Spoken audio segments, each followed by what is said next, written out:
when we're not being democratic.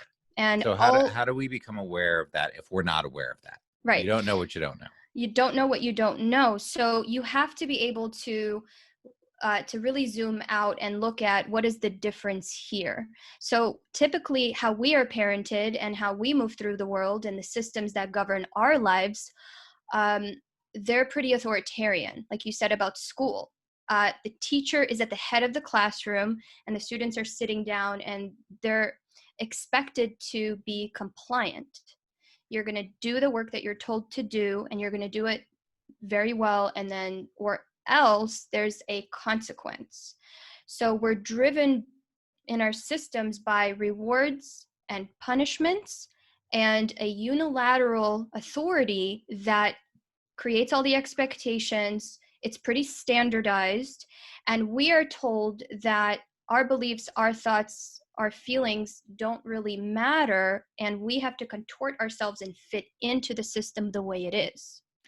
Right. We invalidate kids all the time. Well-meaning teachers, well-meaning parents, well-meaning schools, until we don't, are often invalidating them. And it's also what's called top-down education. Mm-hmm. Even in a lot of private schools, charter schools, unconventional schools, they're still in this top-down model. And again, we don't even think anything of it. We're just like, we're used to it. Because we're in it. So, but can I interrupt one? Sure. Because this is a really important thing. We give a lot of lip service in education to things. And one of the things that we give lip service to in education is that we want our kids to be critical thinkers. But what Yulia said before is what we do in reality. What our actions show in reality is that we really want our kids to be compliant. We don't want them to know how to think for themselves. We want them to do what they're told, and as evidenced by how we lay out education. You jump through these hoops. If you jump through all the hoops, you're going to get evaluated, and you will get either an A, B, C, D, or F based on how we have arbitrarily chosen to evaluate you. Every teacher does it differently. Every school does it differently. It's really it's it's arbitrary, and I mean, teachers are intending to do well, but we are going to evaluate you, give you one of those letters that is supposed to say how well you jump through the hoops. And ideally, if you jump through all the hoops and got an A, then you're at, or maybe an A or B or whatever. But the idea is that somehow you should be at some mastery level in that content area. Let's take a biology class. So by the way, my brain just realized that Yulia and I had no idea what we were going to talk about, but I'm loving the conversation. But but you're in a biology class, you jump through all the hoops, do the homeworks, do okay on the tests, you get an A, and supposedly there's mastery. Well, that does not mean that there's mastery. Maybe you jumped through the hoops and did everything last minute. I used to do homework like right when I walked into class. I would pull out my worksheet that was due that day and be like, oh no, and copy off the kid next to me or whatever, cheat on tests, whatever. That does not mean that I have mastery over the content. And similarly, kids who already come in with a body of knowledge in that content area, they can ace it without learning anything. So what does that A mean? That did they even learn anything? And then sometimes you got a kid who's got a C, D, or F who worked their butt off. They actually did learn a lot, but then they're given, a grade that says, why are you trying so hard? Really? We're asking you to comply. You're not complying in the way that we want you to. So you're jumping through hoops, and particularly executive function hasn't been good enough to get the A. Sorry, kid. So good riff. Yeah, and there's a question here in the comments that there's a couple comments. So one says people say cooperation when they mean compliance, and I think that, Allison, yes, absolutely, you nailed it, because cooperation is completely different from compliance. And even if we just talk about that for 45 minutes, this will be an amazing conversation, because the difference between those two things is at the heart of what we are trying to do and is at the heart of the skills we want kids to develop. There's another question that said, how does EF link to democracy? And just to go off of what you just said about what school expects us to do in terms of do what you're told and be compliant and will judge you based on the outcome. If your kid gets straight A's in school and is able to meet all those expectations, then what they're getting really, really good at is being told what to do and doing it. And what they're not getting really, really good at to do is critical thinking, is thinking for themselves and deciding what is meaningful for me, what am I willing to trade to get something here. They're just going along with the system without examining it, without questioning it. And when we're trying to build executive function, we're really talking about, do you have awareness of your behavior and your patterns, and are you intentionally moving through that? Do you know how to delay your gratification and get through frustration and make decisions for yourself based on what's meaningful to you? School doesn't teach executive function because by nature, executive function says you want, for us, it's going to be a system that I create for myself. And if I'm just complying with the system that's already there for me, okay, great. I am able to navigate it, but I'm actually not developing a sense of self and a sense of being able to do what I think is meaningful for me. And kids who struggle with executive functioning, who can't comply with the system, when parents are trying to help them, they're actually saying, like, this is what you have to get good at. You have to be able to navigate this system. They're not saying, okay, that system, we need to question it because what they're asking you to do doesn't seem aligned with our values and what we want you to be able to do. Instead, they're just trying to force their kid to kind of fit into the system. And when parents talk about, when they hire a coach and they say, you need to help my kid so that he can be really good at this, that's not really what I'm there for. I kind of don't really care about school and homework and test scores and all that, because I recognize that this kid, what he really, really, really needs is to be able to think critically and develop the skills that are going to allow him to navigate himself and to manage, his life in a way that he can do what's meaningful to him. If you can't get your kid to get homework done, it's not necessarily that he doesn't have the skills to do that homework. It's that he might not have the skill to tolerate the frustration. The homework might not have any meaning or relevance to his life, and therefore, of course, he's not going to do it. Of course, he's not going to put in the massive amount of effort that it takes to execute on that, because it just doesn't make any sense. It's not meaningful. And I believe we should validate that over and over and over for these kids. That if you hear your kid saying, why should I do this? This doesn't make any sense. It's not meaningful to me, or my teacher doesn't get me. Yes, all of that is valid, and we need to come up with a better reason why for you to put in the massive amount of effort to develop these skills based on something you really care about and meaningful, and help you become a thinker in terms of a systems thinker, so that you can evaluate a system and have the confidence to say, that system does not follow my values. It is not meaningful. I would rather do this, and go and become a co-creator. Create the world that you want to see versus trying to fit into this world and the demands that it's placed on you. So the difference between cooperation and compliance is, in cooperation, we're sharing power and we're co-creating something new in this moment that addresses our needs and our concerns, rather than just doing that thing because that's the way it's always been done. Yeah, and then the cooperation is collaborative. You're on the same level. It's not top down.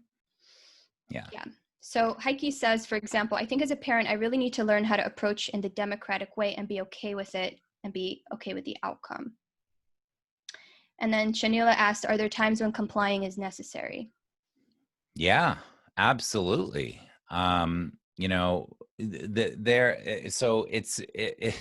That's a great question. That's a really great question, because there is value in it. I have a guitar teacher. But it's again, it's my democratic choice to hire him because I like him. But when he tells me what to do, I comply. I do the exercises he tells me to do, because I have good enough executive function to go for the goal that I have and be compliant with that. So compliance, and there is value in it. And then even in terms of school, in traditional schools, there is value in compliance. With a lot of students who have really strong executive function, their compliance can really help them in a good way sometimes to not question everything in a good way, and to dive in, to trust the teacher, to do the work, and to push themselves, to learn things, to grow. And for a lot of kids, traditional school can get them very far with a lot of things. One of the things they might lose, that we don't want them to lose, is themselves and their own opinions, and they question themselves a lot. And so the compliance can go too far. But yes, there's absolutely time for compliance. I mean, with the pandemic, you have, if we look at New Zealand and the United States, for example, New Zealand calls themselves a team of 5 million. So they're all on the same page as a country. They tend to be very cohesive as a country. They were compliant. They shut down hard and fast and stayed longer in lockdown and blah blah blah. And so they have what, 20 or 30 cases, or I don't remember that. I think they're down to 4 that just cases popped up for the first time in 100 days or in so, 100. because Okay, they were so able to comply. so that compliance can be very healthy, when people are friends, when people are in a committed relationship, when people need to be compliant to each other in healthy ways so that they can have security. So there's a lot of examples of where compliance is, it's not compliance is bad. We're not saying compliance is bad, but the way that we've constructed an enormous profit-driven system, that where people don't really see the profit in the education world, because it's not really in your face. It's like textbook manufacturers that you don't even know, testing companies you don't even know, school lunch companies you don't even think about. Like these, it's not in your face. But so this massive, intricate system has people who have certain agendas. And I'm not getting into conspiracy theories. I'm not talking about that stuff here. But there are things that are going on that that this system does not want to be shaken up. It does not. Nobody wants to rock the boat. They want things to stay the same. But then what happens with our neurodiverse kids is we get to a point where we see our kids suffering, and we go, "Oh shit, is my kid going to be okay? What's going on here?" And we start to really examine why are things going the way they are, and we get scared. Are they going to be okay? Are they going to be successful? Are they going to be happy? Are they going to be healthy? Are they going to make good decisions? Are they going to have good relationships? Are they going to have good careers? Are they going to be financially stable? And we start to worry about these things. So that's when we can really start to ask, well, what is this system, and does it have to be like this? Because again, who questions like if letter grades should even exist? I do, because I geek out on this stuff, but most people, that thought never even occurs to them, that maybe there's something wrong with letter grades. Why do we even have them? So the compliance, to answer your question in a very long way, there's value in compliance in many settings, but this whole system is designed where it says, here's the hoops. We have a thing called standards. Here's the textbook. If you do this stuff in the book, if you do this stuff in the curriculum, then you'll have mastery. Then you'll be able to go to your next level, then your next level, then your next level, then you'll graduate, then you'll be able to launch and be a happy, healthy, successful adult. But we are seeing plenty of people who are adults who are not happy, who are not successful, who are struggling for years or decades. What happened? Right. And what we're really talking about is, if you want to help your kid, more of the same is not going to work.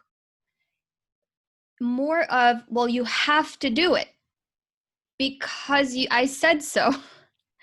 That causes a power struggle. And so many parents call me and say, my kid won't do what I say. They won't do what I say when I ask them to do it. And they're constantly lying and defying me. And I feel disrespected, and they're out of control. And my answer to what to do instead sometimes comes as like a shock. because the whole idea behind it is that you're going to shift from this authoritarian top-down system where you're the parent and you have the power and you're in charge and your kids have to comply, to this other system that is more democratic. Sorry, I'm so Are distracted you by the reading the comments. I comments? am. I need to be able to Yeah, there's a New ignore them. Zealander. Hi Good Ruth. job, New Zealand. Okay, and there's also another question. How do you address this with younger kids? I would say what we're talking about goes for kids of really any age, literally as young as babies.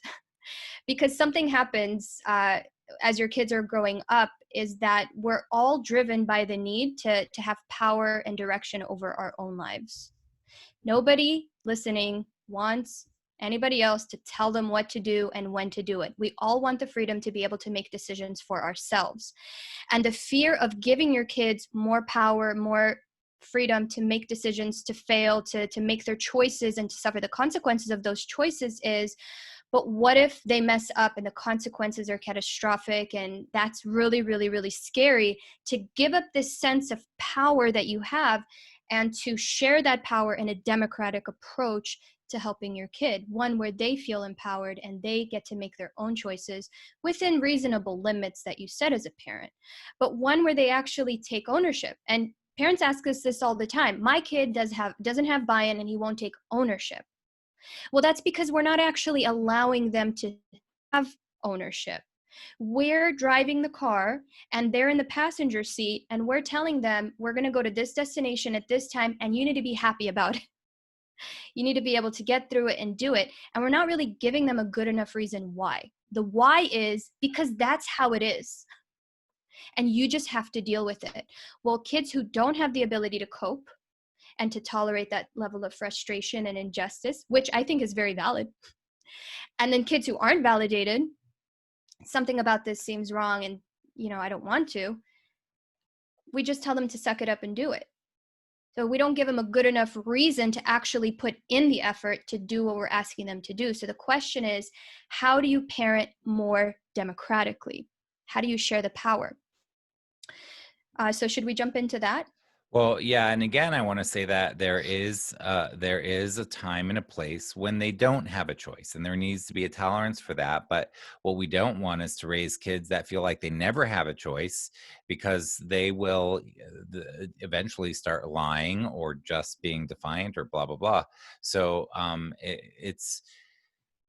it's not, this is messy stuff. So there is a time and a place when you're like, tough, we're going to the thing, or you're at an age, I don't have a babysitter, we're going to the thing. Or any number, tough, what, your tooth is hurting, we're going to the dentist. I don't really care that you don't. I understand that you don't want to, but you want them to feel heard. Yeah. Right. So let's talk about how, because this is not a quick or easy process. I do want to mention something also Yulia said. She mentioned, letting your kid have a choice and to fall, and I can't remember how you worded it, to fall and fail. But one of the things that I coach parents a lot on is, we don't want nobody, Yulia doesn't, I don't, nobody wants everything to fall apart for your child. So there are ways that you as the parent really have to think through creatively and mindfully, and you have to spend energy on this, parents, to really think through, what, hey, here's a situation in our family right now where my child could fail at this thing and it's actually a safe failure. And I know that if I don't nag them or get on them or remind them or whatever, that they're going to forget and lose out on this thing that I really want them to experience and they even want to experience. But this is really a good time to say, hey, I'm going to give you, do you want me to give you a reminder, or how do and if they're like, no, I got it, I'll remember. And you're like, okay, cool. And it's a safe one, that if they forget, it's going to be frustrating for them, but that's a good experience for them, where they can be like, why didn't you remind me? Well, because I asked you and you said, and keeping your cool can be really hard at those times. But if you're expecting it and you're creatively thinking it out, parents, and planning it, you can really stand with confidence and be like, well, I asked you and you said you didn't want any reminders and that you had it. And, everybody else in the family went, and, that really stinks. I feel for you. Anything I can do to help you. Well, you should have blah, blah, blah. Interesting. Cool. So what about next time? You know, I'm just kind of riffing on Yeah, like it makes sense. a vagueness that I'm trying to convey. But And I promise, guys, we'll get a really concrete example here, and maybe we'll do a role play or something so that we can really walk you through all the challenges of this process, because it is messy, it is chaotic. You are going to face your child's resistance, and you're going to have to deal with your own fear of letting go, because you've been holding on to control for so long, but you're noticing it's just not working and it's causing you to be disconnected. I just want to go back to that point you made, because it's brilliant, about the compliance. Like, if you can parent more democratically, you will find that your child, ironically, is more compliant, because you have the type of relationship where there is trust, where they understand the reason why you might be asking them, or they understand that even if they don't feel like it and it's frustrating, that they understand it's fair. Like, there's a reason why, and they trust you, and they're going to go along with it. In fact, sometimes they need you to kind of push them a bit so that they get through their own distance. Like the students we work with, they allow us to challenge them positively, as long as the relationship is there, and as long as they know that for the most part, we're going to give them a lot of say in how things go. So when you do come up to that place where you're like, okay, we got to do this now, I just need you to trust me and go, then they are more likely to go along. And you'll notice that the relationship becomes more fluid, more easy, more connected, and you actually eliminate a lot of these problems that you are dealing with. So I want to talk about the fact that the majority of your problems are not unique to you, and that's great news, because the solutions are out there. In fact, this community I love so much, because these are the parents that have invested so much time and effort into educating themselves, and they have the knowledge. And I work with tons of teachers, ironically, and professionals who work with other kids, but the one thing is that it's really, really hard to do this with my own kid. I know what I have to do, but it's hard. I have my own executive function issues. I get frustrated. I get scared. I run out of energy, and it's really, really hard to do this all the time. But what you want to understand is, once you invest and you shift the way you approach problems in the first place, and you employ this democratic method, it's going to make things easier ultimately. And you're going to actually find that you're making progress. And you're going to end up somewhere in a new equilibrium where your kid and you are going to be more collaborative and be able to work together more easily. Oops. So what's a good example we can riff with? I mean, I have a real one from today, but Janine is asking about more safe failures, and she says they're terrified in school to make mistakes. So let me talk about that one, then I'll talk about the real one from today, which is with this 16-year-old. I'm assuming that Janine has younger kids. I don't know why, because I don't know you, Janine. So let me know if I'm wrong on that. But I'm assuming it sounds like elementary, upper elementary. They're terrified in school to make mistakes. Yeah, so this is a good time. With Janine's example, is if the teacher, if one of the teachers is supportive and compassionate, and of course everything with the pandemic is different, and knowing them at the beginning of a school year is going to be different. And but if generally the teacher seems compassionate and empathetic, then that's a great opportunity to say to the teacher, hey, my kiddo is forgetting this. I'm always reminding them. They want me to stop bugging them about it, but they're probably going to forget. When they forget, can you really call them on it and really be real clear? Like, when are you going to turn it in? How are you going to get it done? Are you going to ask your parents for help? Or stuff like that. So that way you know that the failure, and I use that term very loosely, but the failure is going to be, let's say in this case, your kid forgets things a lot, and they want you to stop bugging them, and they promise they're gonna. I hear this all the time. I promise I'll get it done. I promise. I promise. I promise. So, and that they just don't have the skills. It's not a matter of that they're lying. They don't have the executive function skills to do all of the steps in that thing yet. So that's a good place to say, okay, cool, I'll let you do it. If you don't do it, what's going to happen? And that's democratic. You ask them, how are you going to solve it? If rather than I'm going to punish you or I'm going to reward you if you do it, it's like, if this doesn't happen, what are you going to do to solve the problem? How do you want me in that situation? You also have the right as the parent to say, I'll tell you, and this is really great for middle and high schoolers, but cool, that's fine. You do it. But if I find out that you didn't, I'm emailing the teacher. Okay. And of course, at the time when they think everything's fine, they might be like, okay, fine. But when you send that email, they're going to be like, what? They hate that. But that's when you can say, hey, you failed. And again, don't misunderstand me when I say fail. It's this is a small failure. You failed to do the thing, turn the thing in, do what you made a commitment to do or whatever. So I emailed the teacher, and you can email the teacher, CC your kid, and your kid can be like, why'd you do that? Yeah, you said you were on it. This is not to punish or humiliate or shame or any of that stuff, but it's to say, it's to allow them to have that democratic choice to do the thing, and to also build the relationship and get away from the dynamic that you might be in with the punishments and the rewards and that sorts of thing that are only band-aids. Mm-hmm. Did I even answer? Oh, I was going to talk about a real situation. Okay. Yeah. So this is a family that I've known for 5 years or so. So their 16-year-old helped me with yard work yesterday, and he was supposed to be here today at 9 o'clock in the morning. Was he here? No, he was not here. And anyhow, so I'm texting with the mom today, and she's like, I just saw him on his bed with his phone and asked him about Seth's, and he said he's going tomorrow. And he did not tell me he was coming tomorrow. He acted like he was going to come later today and he'd get back with me.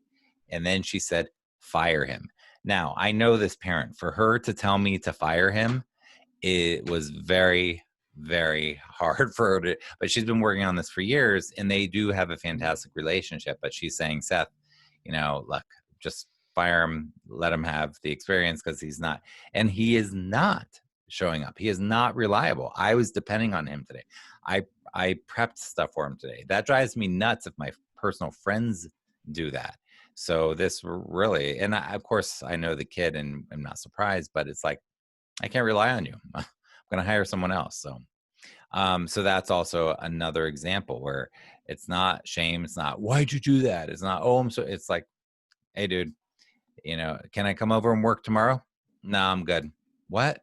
Yeah, no, I'm good. I got someone else. You're unreliable. I'm too many times. I'm done. Mm-hmm. So what's important there is, like, if you're a parent and you're experiencing this over and over and over, you're hitting a boiling point. And in that situation, what a lot of parents and I talk about before we could even use this system is, are you feeling resentment? And are you coming across as judging? Are you taking this personally? Are you framing what you're noticing in terms of their behavior as their unwillingness to do something that they should be able to do? Or are you looking at it from this mindset of what's actually going on is there's something standing in their way, there's an obstacle, and there's a skill that they have not yet developed to the point where they're able to execute on this. And therefore, I'm not going to approach this judgmentally, and I'm going to do the work on myself that I need to do in order to be able to think flexibly myself and use my own executive functioning to regulate myself and to approach the situation, in a way that my child will allow me to challenge them and influence them. So if you can't approach the solution this way, then I have parents telling me all the time, oh, Yulia, I've tried that, it doesn't work. So therefore, I'm going to throw that system out and I'm going to go back to my old habits of making demands, because my kid, if I'm not in control, they're going to take advantage of me. They're going to think it's okay that I'm letting this go. So I just wanted to throw that out there. And that might be a true statement in the short term. This is not something that changes overnight. The family dynamic might be such that you really do know that if you just let go, that everything would fall apart. We don't want that to happen. So, but you want to, I don't even know how to. You're not like letting go of your concerns, but you're going to have to address them differently. And in the meantime, you have to prioritize what is most important here. And what I tell parents is, if they're safe and if nothing's going to come crashing down on them in the next 5 minutes, if you let this go, then give yourself permission to let it go and be okay with that. Because parents tell me all the time, I'm so worried all the time. And I say to them, wow, you must feel so responsible and like you're productive because you're worrying all the time. But what you're doing is you're kind of pushing your kid away, because why would they want to come and work with you if you're so freaked out and if you can't think flexibly? So on that point, their nervous system is going to pick up on your fear in your body. Exactly. And so they're feeling that. Not only are they feeling that, but they also have their own stories around it. Stop worrying, leave me alone, get off my back, whatever the story is. But yeah, that feeling, we co-regulate, all human beings, we co-regulate with each other, and they're feeling that anxiety. They don't want to feel that. But if we can, sorry, yep. Go ahead. One more thing is that parents' resentment comes from whatever your assumption is about why your kid didn't do it. And I hear a lot that, well, he just doesn't care enough, and, he's just lazy, all that stuff. So for the example that you brought up with the 16-year-old, if a parent wants to solve the problem of him being unreliable, before they can talk about any solutions, they have to figure out what's the experience that he's going through. What are some of the obstacles? What happened? Did he really, really believe that you weren't expecting him and he thought it was tomorrow? At what point did that communication break down? And what if he was just saying, yeah, I'll get that done, just to get him off your back, and that he wasn't actually ever committed to that? Or what if he really, really meant to be there, but he literally thought it was the day before? So until we know from the kid what is actually going on and what are you feeling, what are you believing, what is that like for you? If we don't know that, then we're not going to be able to work with our kids democratically. So part of the solution has to be that we are listening very, very deeply, intentionally, in order to understand the why behind what we're noticing is happening. That's actually a great place to start. So it took us 5 hours to get to this place where we're going to start. But I think that a great place to start, if you want to change your family dynamics to getting it more democratic, the more your child can experience making choices, making good choices, making bad choices in safe ways, the better off they're going to be as an adult, because they, rather than being told what to do all the time, they will be critically thinking for themselves and making good decisions. We have to practice making good and bad decisions to learn how to make good decisions. And when parents make all the decisions for them, they're not learning that. So I actually want to I want to address this because it's in the comments. 17-year-old frequently decides that, oh gosh, now it changed. It's hard for me to actually scroll up and down. So once a new comment takes place, yeah, they move, huh? Oh, so the basic question was, if my kid's too afraid to fail, like, how do I help him know that failing is okay? Because in school, you're punished for failure. You get a bad grade and, there's a consequence.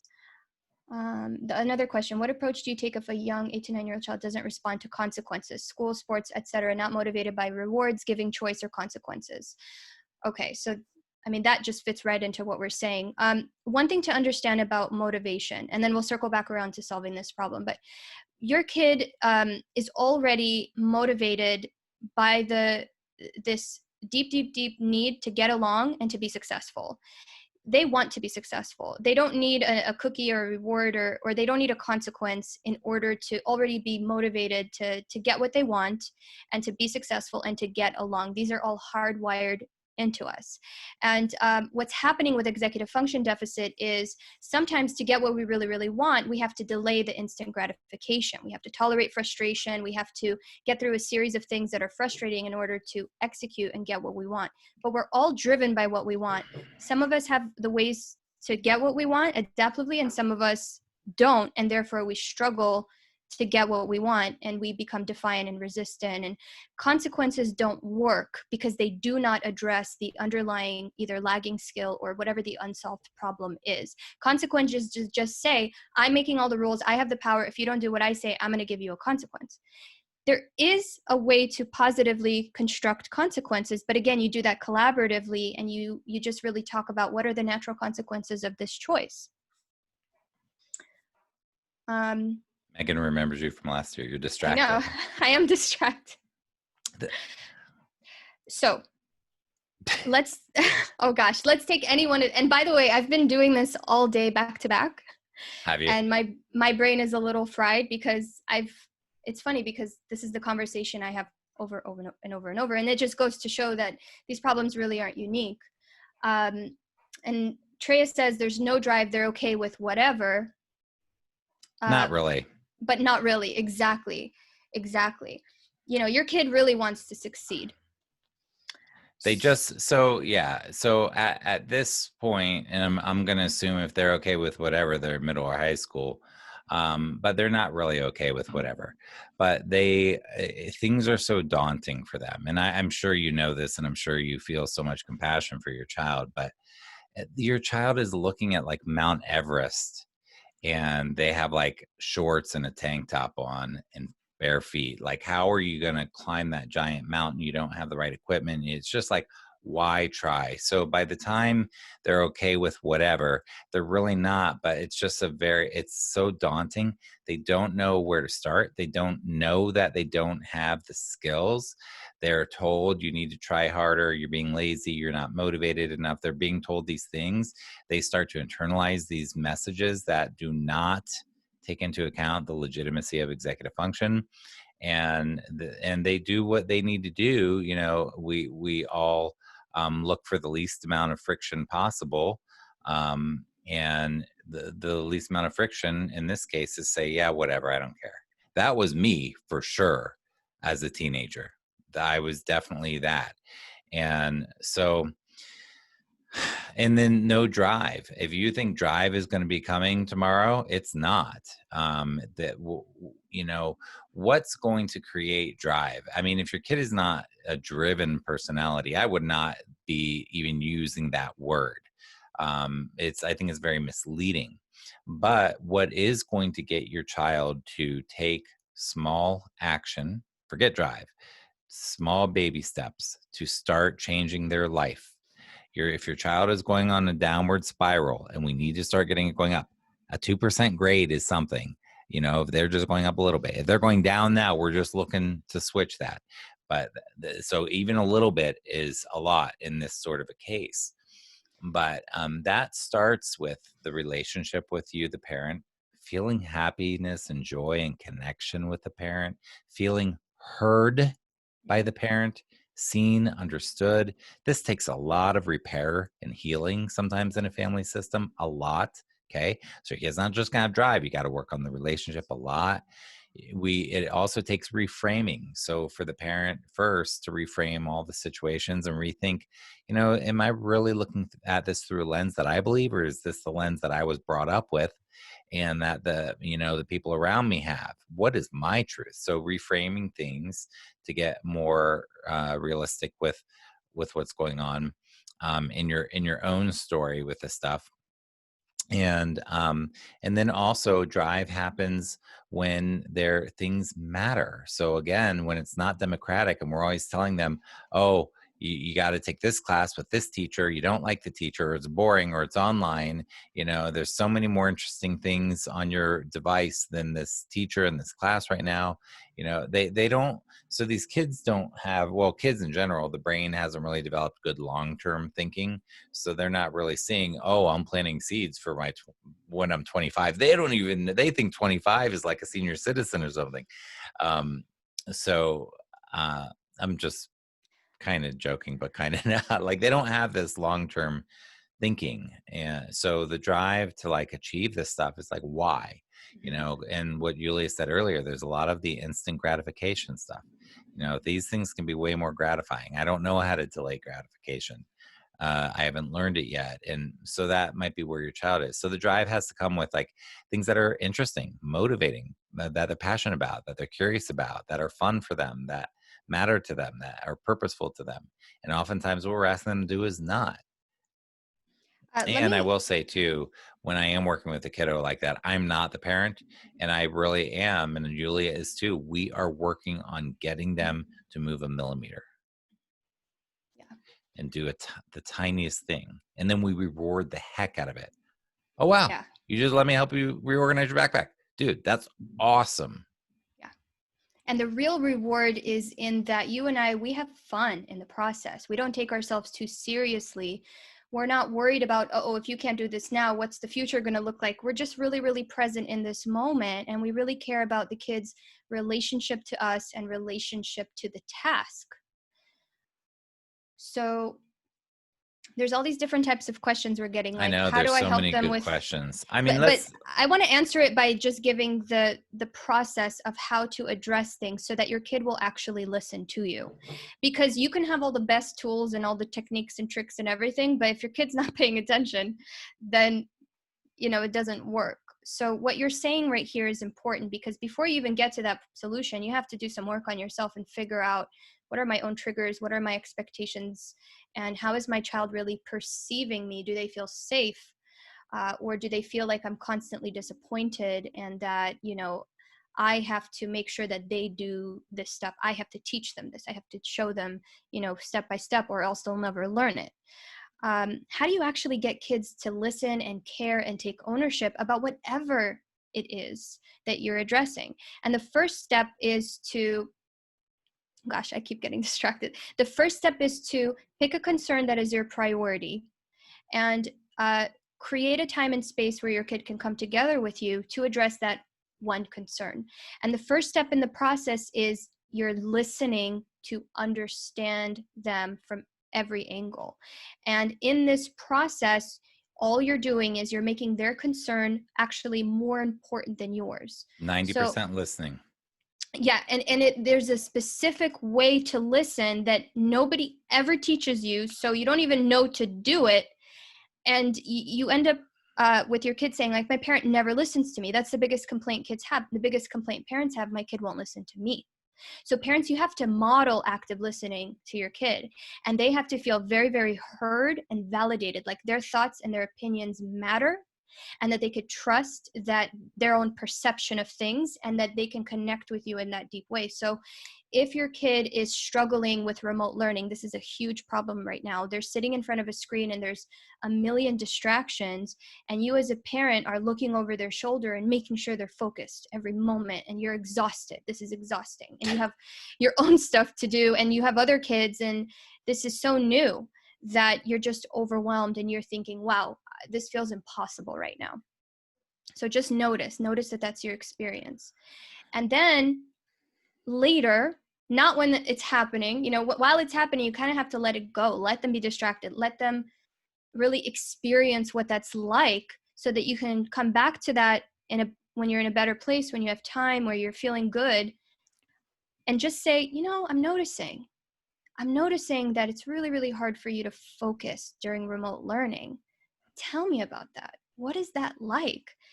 And you're really opening up this free space for them to really just say what their authentic truth is.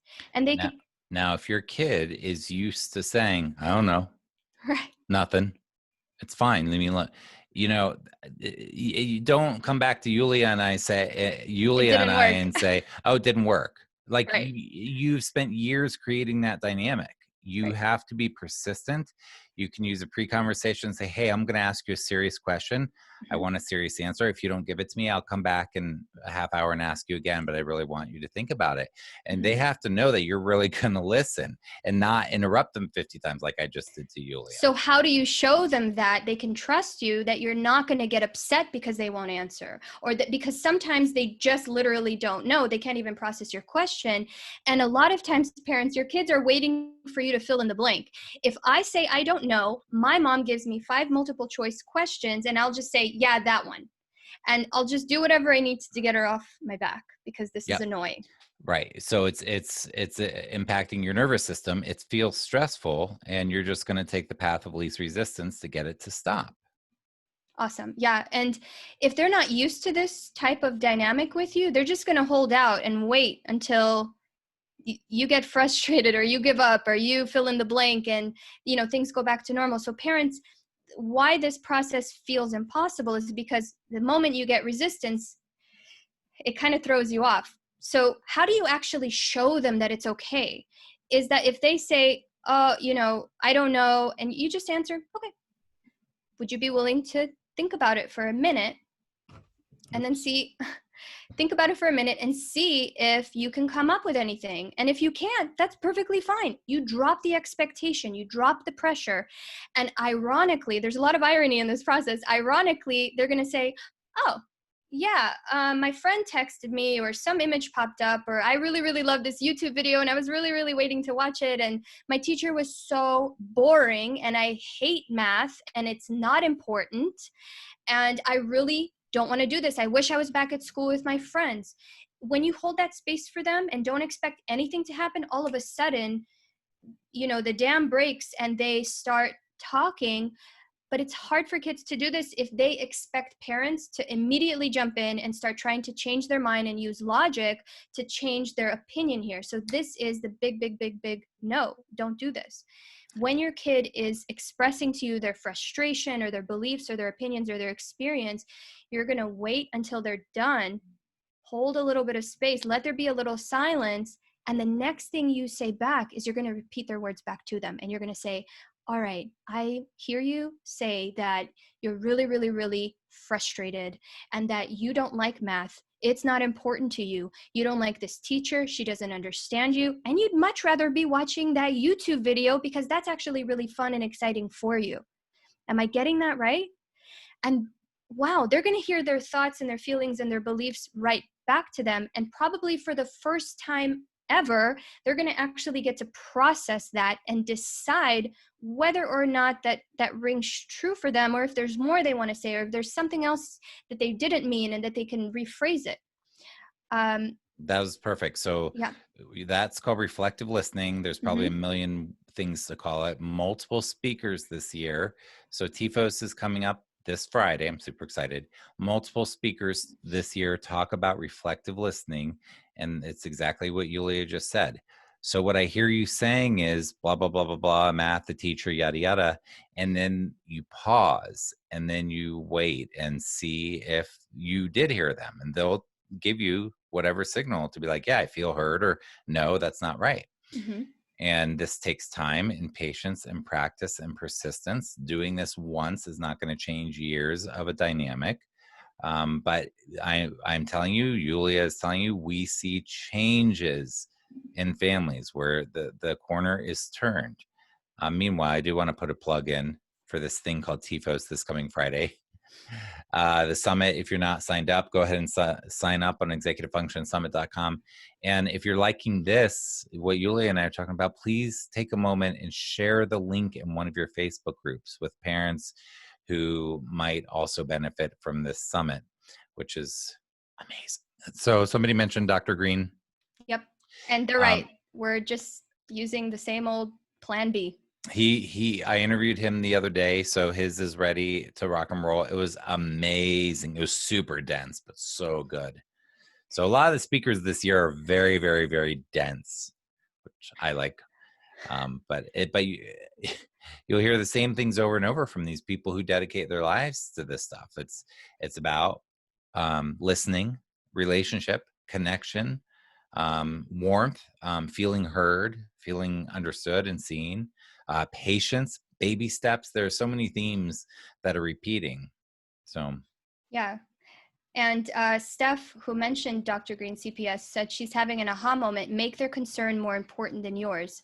I think that is like opening the door to collaboration, is saying, I care about you way more than I care about you doing this thing. I really, really, really care about you. And I want to understand where you're coming from, because any solution is going to come from a place of understanding the actual problem, what's beneath the surface.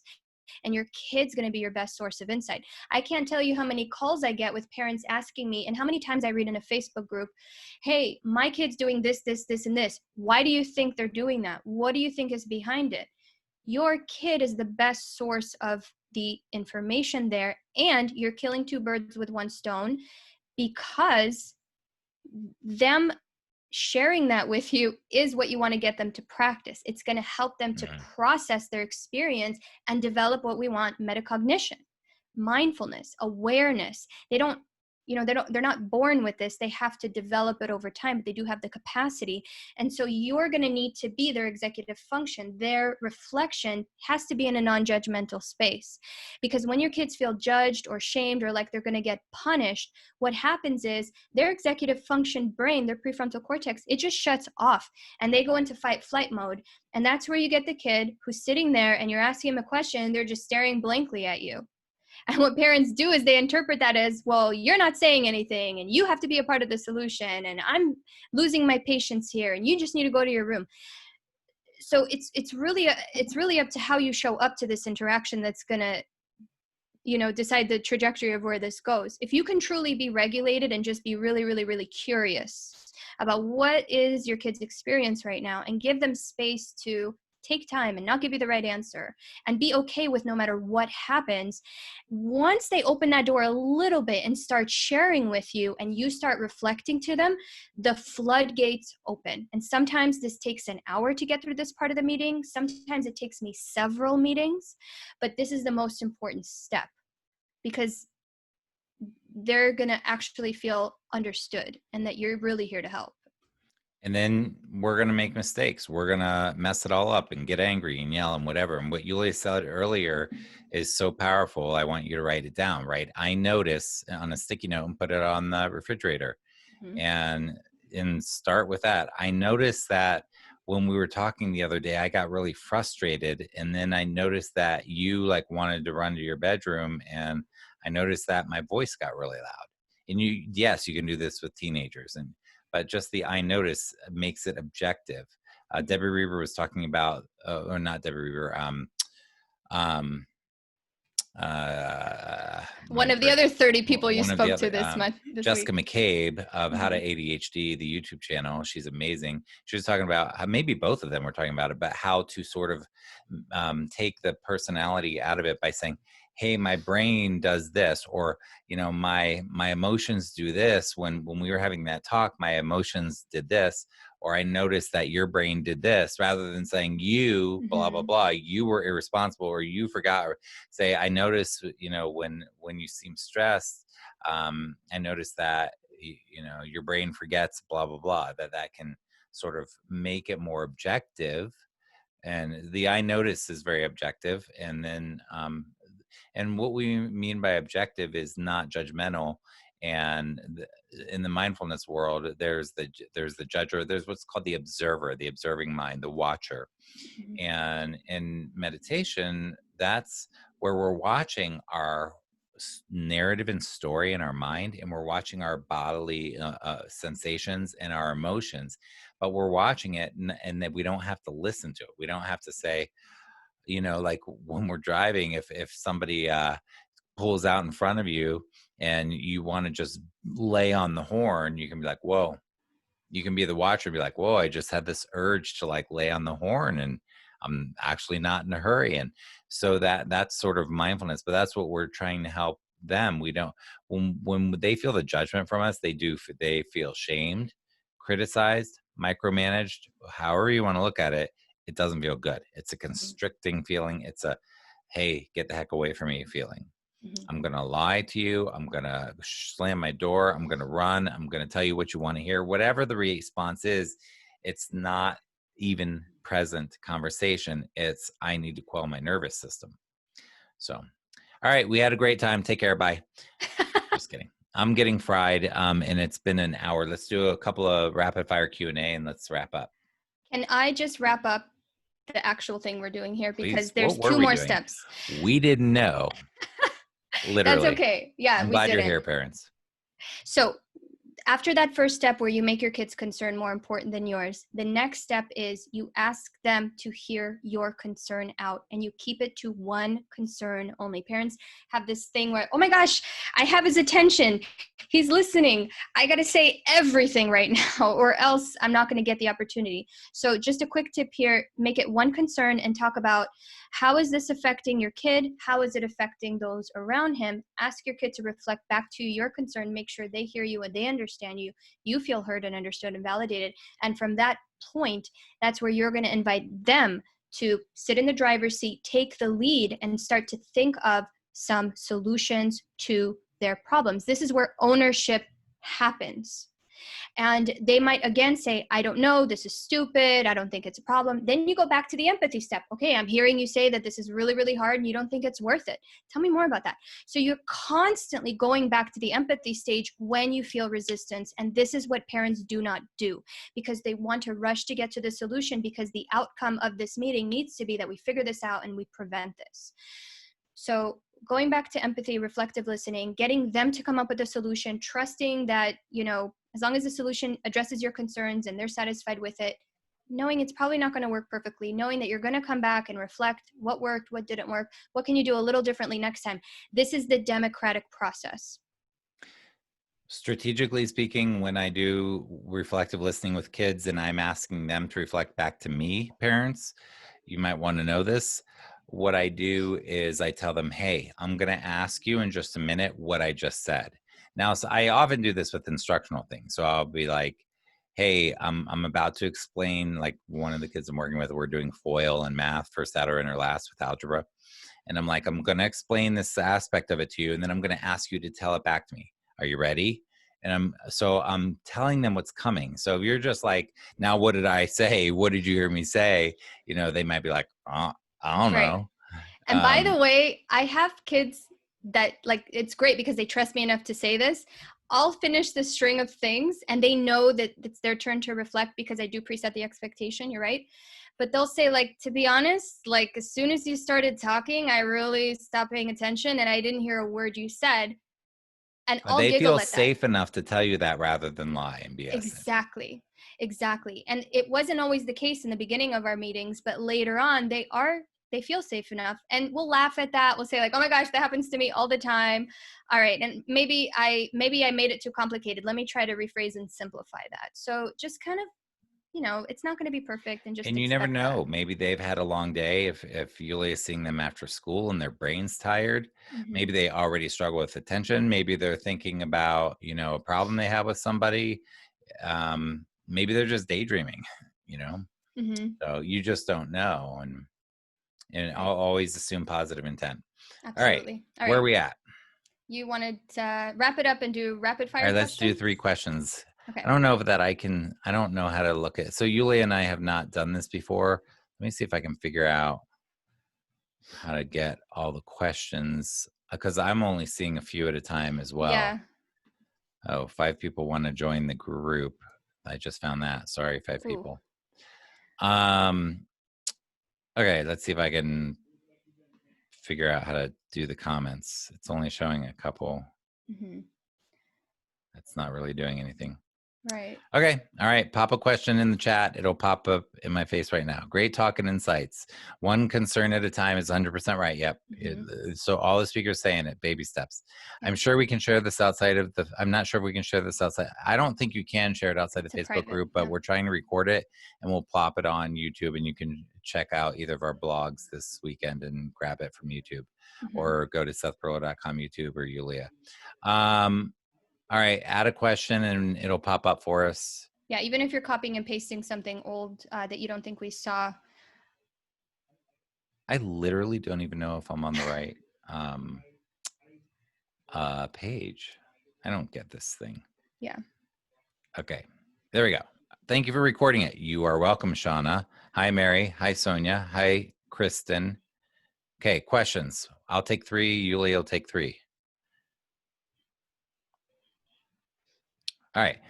Mary, how do you help support your college student to find and follow through with getting help at school? Okay, that's a great question. First of all, I like the way that you said support, because we get a lot of questions that say, how do you make or get them to be motivated, or, and you're saying support. I'm a big on semantics. So I like that you're saying, how do you support them to find and follow through? So it starts again with the relationship and the buy-in that you we were talking about. So I would, put down the phone, sit down with your college students, say, hey, we need to talk. And you're not in trouble, and I'm not going to nag you, but I really want to chat for 10 minutes. And if you say 10 minutes, you better stop at 10 minutes if they want to stop. But then say, hey, it's important to me that you get help at school because it's available. I know you don't want to hear this, set them up. I know you don't want to hear this, but I want you to hear my concern. I really want you to know that there are resources. How can I be helpful? So you're saying it to them. How can I help you? How can I support you? And they might say, I don't know, nothing, blah, blah. And you don't have to accept that. You can say, I hear you, but I'm just not convinced. And I really just give me something here, So Yulia and I, and really, again, all the speakers, we're talking about baby steps. So you're allowed to say, look, I hear you. Just give me something here.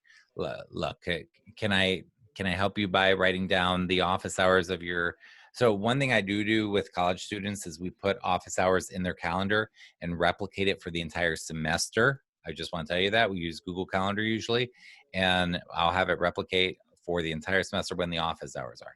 Office hours and asking for help as a college student is one of the probably top 5 skills I ever work with college students on. It is such an important thing. So, but you start with the buy-in and stuff, and then just trying to get a little buy-in, and then, keep pushing them. Now that's different from nagging, but I talk about, you want to push past the comfort zone, but before the threshold. So that gray zone, keep pushing them. Be like, hey, I want to talk about this again. Hey, what's going on? Hey, can I remind you? Hey, what can I do to be helpful? And also, like, if it's a matter of just taking the first step, and that's the scary part, are you willing to write an email right now? Are you willing to do this? Do you want to do it together? Do you want to, just seeing if they're willing to just take the first step, because the whole thing might feel overwhelming to them. Oh, I love Shanila's Sean, yeah. I would question. love to take a stab at this one. Yeah. I actually know Shanila, and I just want to say hi, and she's amazing. I just recorded a podcast with her. That's a great question. The question is, how do you help parents where mom and dad aren't on the same page regarding your advice? Yeah, I wanted to read it before it disappears. Right. And I wrote it down because it's so important. And then Shauna said, you're in the same boat. And I work with couples a lot, like parent couples. And before I ever work with your kids, I'll probably work with you and see if we can get on the same page. But just like you do the Plan B meeting with your kid, where you're listening and putting their concerns first, you want to do the same thing with your spouse. And you want to practice, instead of trying to convince them that this way is the right way, or to invalidate them and say, well, it hasn't been working and you're doing this and you're doing that. You're going to use the exact same principles of working with your kid, working with your spouse, because it works for absolutely anyone in your life, employees, siblings, spouses. So when you allow your spouse to have his own opinion without needing to change his mind and express himself and feel very, very validated, then he will be more open to you sharing the same. Shauna says ex-spouse, LOL. He'll be more open to hearing you out and giving you that same respect in terms of, acknowledging where you are right now. And then you can ask him, what is he willing to do? And take baby steps with your spouse. And even if your spouse is totally not on board, if you're going to spend, this is what happens a lot. I'm working with both parents, and one will notice the other parent like not following the program, and then they'll tell on them, or they'll try to jump in that moment and try to change their spouse's behavior. But what are you doing? You're actually not practicing the principles that you're preaching. You're trying to micromanage your spouse. You're trying to control them in the moment, instead of just allowing them to suffer, and make their own mistake and suffer the consequences. What you want to do is really, really focus on you, walk the walk, talk the talk, bring these same techniques to your spouse, and then they will see that you and your kid, he started listening to you. He doesn't listen to me like he listens to you. And you have a better relationship, a better connection, more influence, and they will start to come around, because they really don't have a choice. They're going to see this huge contrast between what they're doing and what you're doing, and what works and what doesn't.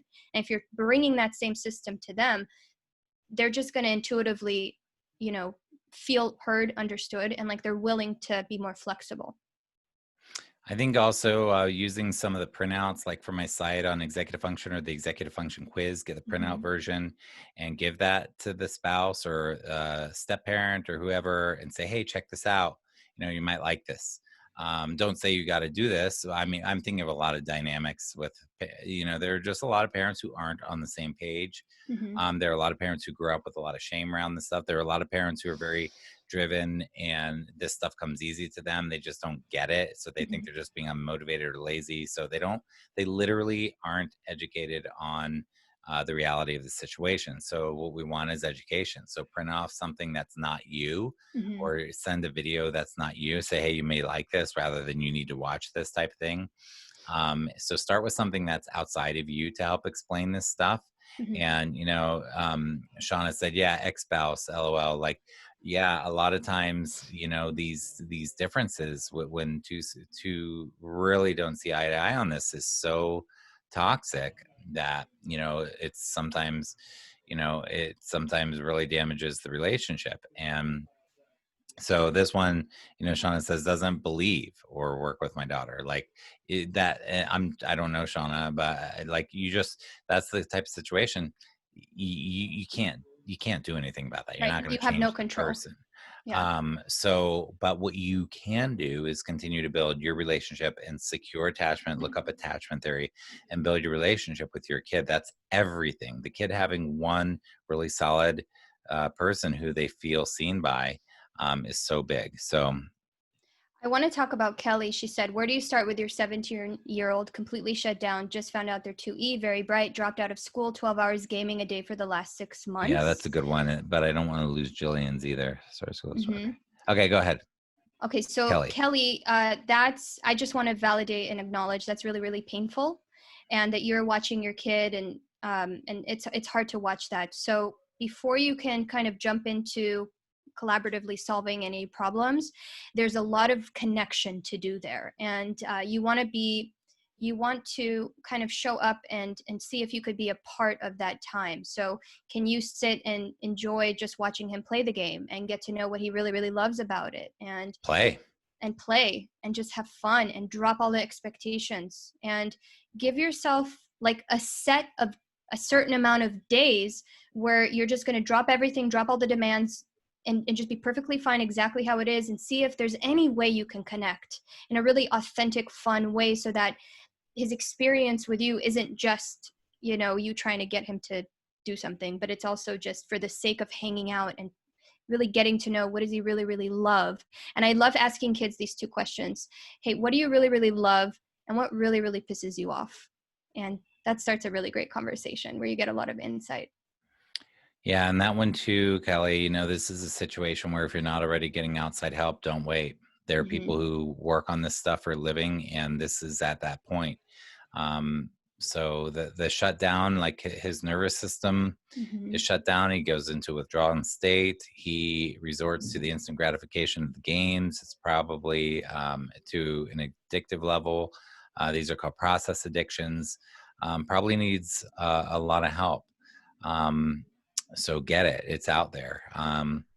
So, and then connect, like as much as you can, like go have fun, eat a meal, play the game with them, and stuff like that. Then if I was coaching you personally, I would not be throwing out advice to you. I'd really have to know the situation.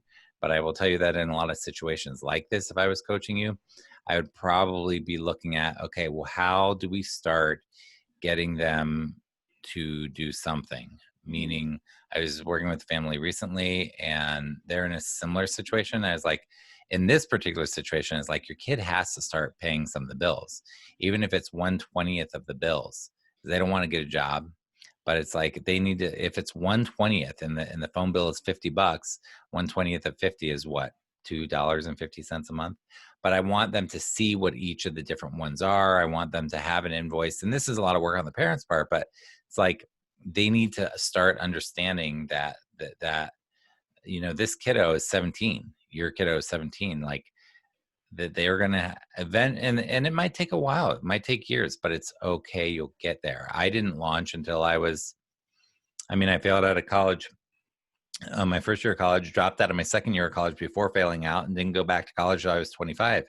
So, sometimes it takes a while, but the earlier you start planting seeds, the better. Yeah, I All would right. definitely start with the connection. So I cut and Yeah. pasted Jillian's because I knew we were going to lose it. School Mm-hmm. started, all remote. How do you help an elementary ADHD with focus and sustained attention during Zoom meetings when they might? Oh my God. I hate this question because it's so hard to answer because And can this I is just address that? Because sometimes some of these things, especially right now, that parents are being asked to do is literally impossible. It's literally That's why impossible. that's why I hate the question. I'm like, I don't know that I have a good answer for you.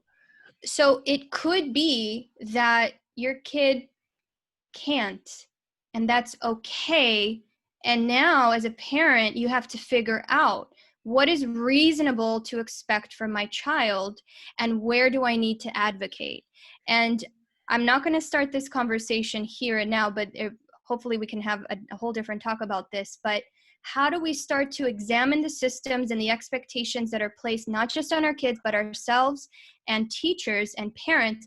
How can we look at this and begin to collectively advocate so that we can actually create a system that really actually works for us?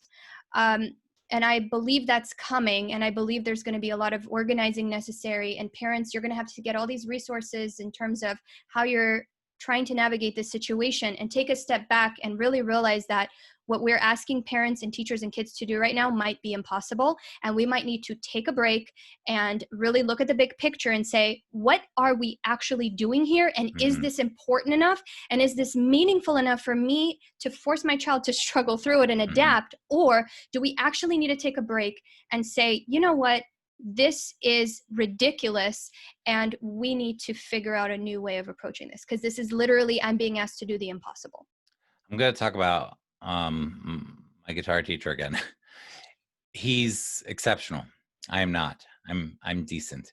And if he tried to get me to do what he's doing, it is impossible. I would fire him because I can't do it. So he has to give me experiences of success. That's the only way I'm going to grow. But that's the same thing. We're giving kids experiences of failure, and you have to advocate a lot, and they have to be giving them experiences of success from where you're at. But this is so difficult right now with everything going on. It really is so difficult. And then the last thing to say is get the buy-in. Sit with your kid and say, what's your plan? How are you going to get there? How can I be helpful? What do you want me to do when this happens? Blah, blah, blah. Of course, you cannot override certain things, but as much as you can, make it democratic and cooperative. Okay, I got one more question in me, Yulia, and then my brain's fried. Let's look at Natalie. She says, looking to support grade 4 middle school student heading back to in class. They're in Canada after going off ADHD meds during COVID due to depression. She has been doing very well while at home, hasn't had to sit in a class for hours for over 5 months. What do I look for to see if she's really struggling? So many factors right now. If I could just riff a bit. What pops into my head is you want to have a conversation about, okay, there's going to be a big transition and it's going to be rocky, and we're going to talk about it because it's going to be hard, and we'll figure it out as we go, and just get to know if they have any anxieties around it, or if they're looking forward to stuff, or what are their expectations, and just really, really, really listen, because this is a huge transition. And it's going to be messy. And the whole point is like, that's okay. And you'll be able to navigate as long as you keep connecting and empathizing and really advocating and taking baby steps at a time. So maybe they just go to school for a few hours, and it's okay if they don't sit there the whole day, if that's a struggle for them. So whatever's tough for them, just kind of get to know what that experience is and address it. And then I'll do Megan's real quick. My son has a mentor and therapist. I feel like we need more. Okay. Mm-hmm. Trust your gut. If you feel like that, you probably do. Yeah. I'm just not sure how to get it. PTSD, anxiety, disruptive behavior disorder. Awesome. I love kids like this. And and my goal when I'm working with kids like this is to make them feel awesome about themselves. Yeah. So I know it looks like you're probably spending a lot of money on this already, but I would honestly, this is one thing you might do, but what pops into my mind is find a super cool kid that's older than your kiddo. I don't know if your kid's elementary, middle, high, but a college kid that you can pay $20 an hour to tutor and do executive function stuff. And don't worry about the tutor making sure they get everything done. Know that they're going to procrastinate and blah, blah, blah. But get a cool kid that has it together, that's pretty organized and everything, but that your kid likes. That makes your kid feel good about themselves. I don't care if they don't get anything done in the hour. If that kid leaves your house and your kid feels good about who they are and has laughed a little bit and feels seen, you're going to get so much more traction in this marathon, not a sprint, in the long run with that. So let your kid pick, like interview 3 from, find them put them on the Nextdoor app. Does anybody know a super cool, weird, fun college kid that does a little tutoring? And then teach the kid, grab my executive function quiz but teach the kid about some of the basics of what you want them to get with executive function and stuff, and tell them about the anxiety and stuff, and say, I just really want you to make my kid feel good about who they are. That's my thought on this. That's the most important thing. Yeah, I don't think there's anything to add there. Brain fried. Yes. You got one more or not? Well, Lise Swanson, touch on raising children to be effective self-advocates. I feel like there's a lot of judgment and accusations about making excuses. I have one thing to say about that is that probably the majority of the people out there, just based on how our culture is and how the systems are set, who don't get you and who are going to accuse you of making excuses and coddling and all that stuff. And my main message to you is, don't let that affect you. You are solid in what you know and understand, and you validate that with your kid. And you just don't let that affect you, because it's inevitable that you're going counterculture. The majority of what we're talking about, this democratic process, giving your kid power, I would say parents out there, if they're hearing this and they're not part of a community like this, they're going to say, well, you're just coddling your kid and you're letting them get away with stuff and you're making excuses. Nope, sorry. Yeah, and one practical thing with that too is when you email a teacher, CC the team. So if it's Team Yulia and Yulia's my kiddo, and there's a counselor at school, a cool admin, and a couple of other teachers, CC everybody and say, hey, Team Yulia, what's up? Look, my kid is not making excuses. My kid cannot do what we are asking, and I need some support. What do you got? Because if somebody replies and says, oh, they just need to stop making excuses, and they reply to everybody, it's like, you're so out of touch. So definitely, come to TIFOS, because you will feel so empowered after hearing countless experts saying that you're validating you, that you can hopefully stand stronger and be like, yeah, that's not the issue. Yeah. Thank you, but thanks, bye. And if your kid has a safe relationship with someone at school, that's almost more important than having all the IEP and support services and stuff, because I've seen a lot of people who have all that in place and have the team, but it's like no one's job to actually connect with your kids. So if they have a really safe relationship with someone, they'll be more likely to advocate for themselves with that person, because they'll feel safe and supported, versus taking a chance on an adult that might not understand them. All right, guys. Okay. I'm going to go get outside and hike in the Colorado heat. Thank you, Yulia, for being here.